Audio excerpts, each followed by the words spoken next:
दोस्तों नमस्कार, Z plus में आपका स्वागत है। 27 मई को सुप्रीम कोर्ट ने अपने एक महत्वपूर्ण फैसले में चुनाव आयोग के उस आदेश को सही ठहराया जिसके अंतर्गत पूरे देश में मतदाता सूची का पुनरीक्षण यानी स्पेशल इंटेंसिव रिवीजन यानी SIR किया जा रहा है। एसोसिएशन फॉर डेमोक्रेटिक रिफॉर्म्स ने चुनाव आयोग के SIR के आदेश को सुप्रीम कोर्ट में चुनौती दिया था। साथ ही यह भी प्रश्न उठाया था कि क्या चुनाव आयोग को यह अधिकार है कि वह मतदाता सूचियों का पुनरीक्षण करे। क्या चुनाव आयोग इस अधिकार का पालन आनुपातिक रूप से कर रहा है? क्या पुनरीक्षण की प्रक्रिया विधि सम्मत यानी एज पर लॉ है? और क्या चुनाव आयोग लोगों की नागरिकता का निर्धारण कर सकता है? माननीय सुप्रीम कोर्ट ने अपने फैसले में इन सभी प्रश्नों का उत्तर दिया है। दोस्तों, आज समझने की कोशिश करेंगे कि ADR की याचिका पर सुप्रीम कोर्ट का विस्तृत निर्णय क्या है और इसका क्या प्रभाव पड़ेगा देश के मतदाताओं पर। क्या होगा यदि मतदाता सूची से नाम हट गया है? क्या पड़ सकती है ऐसे लोगों की नागरिकता खतरे में? यह सब कुछ। दोस्तों, आगे बढ़ने से पहले आपसे एक छोटी सी गुजारिश, यदि आपने अभी तक मेरे चैनल को सब्सक्राइब नहीं किया है तो प्लीज इसको सब्सक्राइब कर लीजिए और बेल आइकन को भी प्रेस कर दीजिए। आते हैं पॉइंट पर। दोस्तों, भारत के चुनाव आयोग को यह अधिकार है कि वह मतदाता सूचियों को तैयार करे और समय समय पर इन सूचियों का पुनरीक्षण करे, इनमें संशोधन करे ताकि चुनाव की पवित्रता बनी रहे। इसी क्रम में देश का चुनाव आयोग हर चुनाव से पहले मतदाता सूचियों का पुनरीक्षण करता है। दिक्कत तब होती है जब रोजी रोटी की तलाश में भारी संख्या में लोग देश के एक हिस्से से दूसरे हिस्से में आते जाते हैं यानी माइग्रेट करते हैं और एक से अधिक स्थानों पर मतदाता सूची में पंजीकृत हो जाते हैं। कभी कभी यह होता है कि किसी व्यक्ति की मृत्यु हो चुकी है पर उसका नाम अभी भी मतदाता सूची में चल रहा है, हटाया नहीं गया। यही वजह है कि चुनाव आयोग मतदाता सूची का समय समय पर पुनरीक्षण करता है ताकि यह सुनिश्चित किया जा सके कि कोई भी योग्य मतदाता छूटने न पाए और साथ ही कोई अयोग्य व्यक्ति मतदाता न बन जाए। इस प्रक्रिया में चुनाव आयोग द्वारा नियुक्त बूथ लेवल ऑफिसर्स घर घर जाकर एक एक एन्यूमरेशन फॉर्म भरवाते हैं और लोगों द्वारा प्रस्तुत पहचान पत्र या दूसरे दस्तावेजों का निरीक्षण करके खुद को संतुष्ट करते हैं कि प्रस्तुत दस्तावेज ठीक है। चूंकि लोग अपने काम पर जाते हैं और जरूरी नहीं कि वे हमेशा घर पर हों, इसलिए बूथ लेवल ऑफिसर को कम से कम 3 बार मतदाताओं के घर जाना अनिवार्य है। दोस्तों, इसी क्रम में भारत के चुनाव आयोग ने देश भर में मतदाताओं सूची का गहन पुनरीक्षण यानी स्पेशल इंटेंसिव रिवीजन यानी SIR करने का आदेश दिया था। अब तक 11 राज्यों और केंद्र शासित प्रदेशों में SIR किया जा चुका है, पूरा हो चुका है और 19 अन्य राज्यों के लिए अधिसूचना जारी की गई है। चुनाव आयोग के इसी आदेश को एसोसिएशन फॉर डेमोक्रेटिक रिफॉर्म्स यानी ADR ने सुप्रीम कोर्ट में चुनौती दी थी। दोस्तों, ADR और कई अन्य याचिकाकर्ताओं की दलील थी कि SIR असंवैधानिक है, इसका कोई कानूनी आधार नहीं है और यह लाखों असली मतदाताओं को उनके मताधिकार से वंचित करने का कुत्सित प्रयास है। ADR की दलील थी कि साधारण लोगों से बहुत सारे दस्तावेजों की मांग करना उनको परेशान करने जैसा है। भारतीय जन प्रतिनिधित्व कानून 1950 में ऐसी कोई स्पष्ट व्यवस्था नहीं है। बूथ लेवल ऑफिसर मनमाने तरीकों से लोगों के नाम मतदाता सूची से हटा सकते हैं। दोस्तों, माननीय सुप्रीम कोर्ट ने अपने 27 मई 2026 के फैसले में उन सभी मुख्य चारों प्रश्नों का उत्तर विस्तार से दिया। सुप्रीम कोर्ट ने स्पष्ट किया कि भारत के चुनाव आयोग की वैधानिक अधिकार है चुनाव आयोग को मतदाता सूचियों के पुनरीक्षण यानी SIR का। सुप्रीम कोर्ट ने पूरी SIR प्रक्रिया के पालन किए जाने के तौर तरीकों को अनुपातिक करार देते हुए कहा कि चुनाव आयोग ही सक्षम संस्था है यह तय करने के लिए कि मतदाता सूचियों के पुनरीक्षण के लिए कौन से तकनीकी तौर तरीकों को अपनाया जाए। सुप्रीम कोर्ट ने यह भी कहा कि SIR की बहुत सारी समस्याओं का समाधान तो सुप्रीम कोर्ट ने खुद अपने कई इंटरिम ऑर्डर्स में कर दिया है, जैसे चुनाव आयोग को निर्देश देना कि आधार कार्ड को पहचान पत्र के रूप में स्वीकार किया जाए, हटाए गए मतदाताओं के नामों की सूची प्रकाशित किया जाए, इससे संबंधित विवादों को सुनने के लिए एक न्यायिक अधिकारियों की प्रतिनियुक्ति करना इत्यादि। दोस्तों, याचिकाकर्ताओं का यह आरोप ये भी था कि क्या कई राज्यों से बिहार, बंगाल, तमिलनाडु, असम, केरल में होने वाले चुनाव से ठीक पहले SIR की प्रक्रिया शुरू की गई, क्यों की गई? इससे चुनाव आयोग के इरादों पर शक होता है। हालांकि सुप्रीम कोर्ट ने इस पर कुछ नहीं कहा। जाहिर है फर्जी मतदाताओं को मतदान से रोकना ही SIR का मुख्य उद्देश्य है, इसलिए यह प्रश्न अप्रासंगिक है कि ठीक चुनाव से पहले ही क्यों SIR की प्रक्रिया शुरू की गई।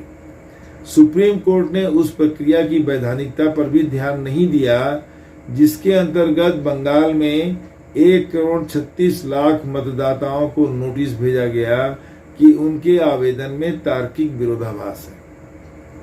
उदाहरण के तौर पर माता पिता के नाम या उम्र के मिलान में मिसमैच है, विसंगति है। बंगाल के मामले पर एक अलग याचिका माननीय सुप्रीम कोर्ट में पहले से ही लंबित है। दोस्तों, ऑनरेबल सुप्रीम कोर्ट के 27 मई 2026 के फैसले से अब पूरे देश में SIR का रास्ता साफ हो गया है। कानूनी लड़ाई पूरी हो जाने के बाद अब अपने मताधिकार को बचाने की सारी जिम्मेदारी खुद देश के नागरिकों की है। अब देश के शेष सभी राज्यों एवं केंद्र शासित प्रदेशों में 30 दिनों का सूचीकरण अभियान के संबंध में चुनाव आयोग ने अधिसूचना जारी कर दिया है। इन राज्यों में मतदाताओं को SIR की पूरी प्रक्रिया को समझना होगा और उन्हें पता करना होगा कि किस तरह यह प्रक्रिया उनके ऊपर बतौर मतदाता लागू होता है। नागरिकों के अलावा राजनीतिक पार्टियों, मीडिया और सिविल सोसाइटी के लोगों की जिम्मेदारी है कि वे चुनाव आयोग द्वारा शुरू की गई इस प्रक्रिया एवं सूचीकरण की खामियों को उजागर करें और चुनाव आयोग की जवाबदेही सुनिश्चित करें। सुप्रीम कोर्ट ने अपने फैसले में बहुत सारे सुरक्षा उपायों की चर्चा की है, उन्हें संज्ञान में लेने की जरूरत है।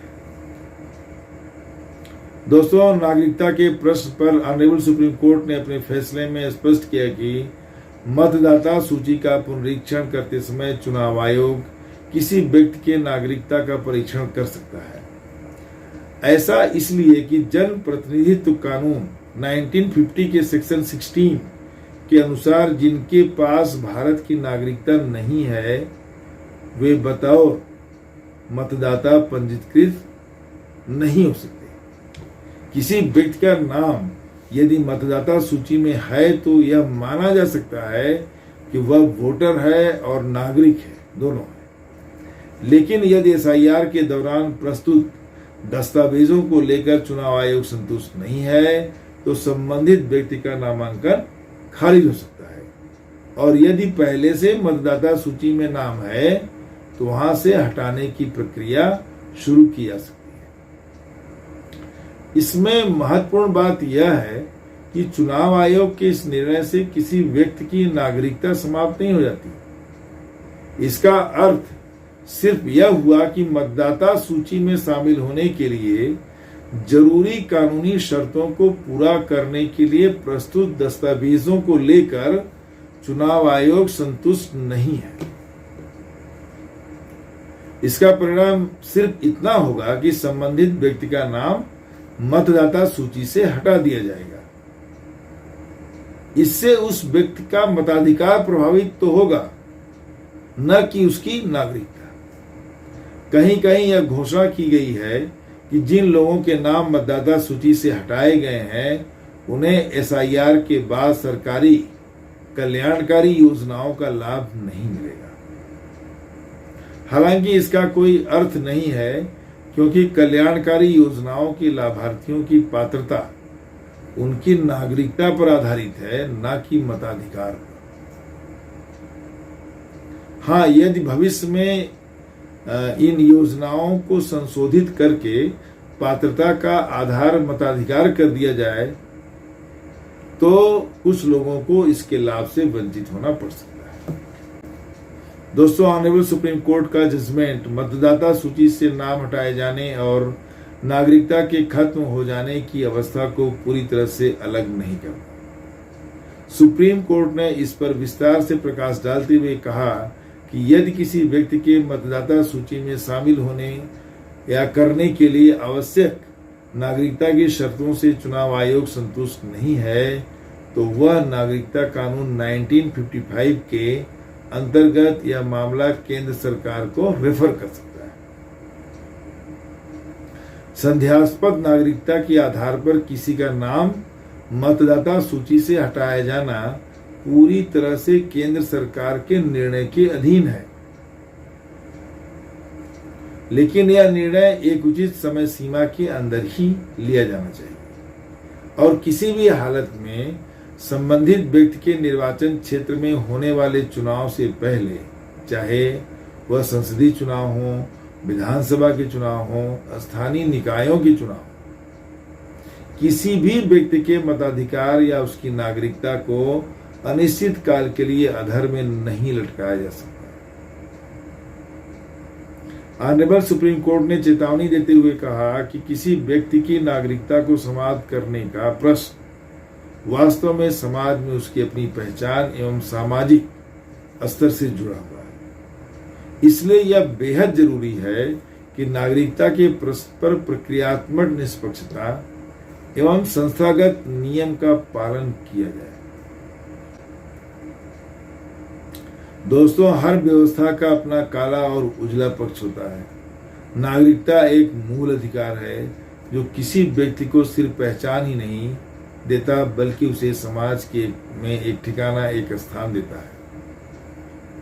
1997 के मतदाता सूची पुनरीक्षण के दौरान कई लाख लोगों को संदेहास्पद मतदाता यानी डाउटफुल वोटर की श्रेणी में डाल दिया गया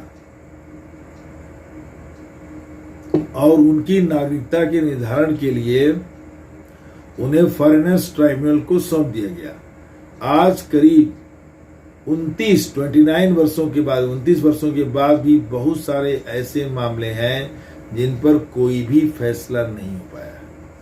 हजारों लोग अधर में लटके हैं, न तो नागरिक हैं न ही विदेशी।